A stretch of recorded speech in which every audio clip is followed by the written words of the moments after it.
manok ang ating igigisa for today. Ayan, unahin natin ang bawang at saka luya, sibuyas at kamatis. Ayan po, ayan, naka-brown na. So, ilagay na natin yung liig ng manok.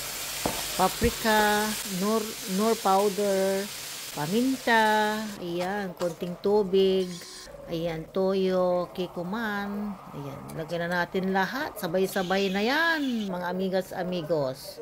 Konting asukal, tomato paste, ayan po, yan ang ating pangpakulay para mas lalong masarap ang ating niluto. Ayan po, mabilisan na po yan dahil diretso na lahat-lahat.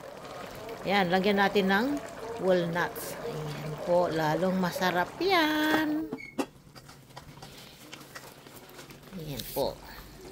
Konti na lang, luto na. Ayan, ihahin na natin. Kain na tayo mga amigas, amigos. Ito, ready na ang ating ulam for today. Meron na ba tayong kanin dyan? Mga amigas, amigos. Oh, ayan, kain na po tayo at ready na ang ating ulam na kahit liig ng manok yan ay napakasarap po. Bawi na lang tayo sa mushrooms. Okay, maraming salamat po sa inyong lahat. Na kahit simple po lamang ang ating ulam for today ay napakasarap naman. So, magandang mood po sa inyong lahat.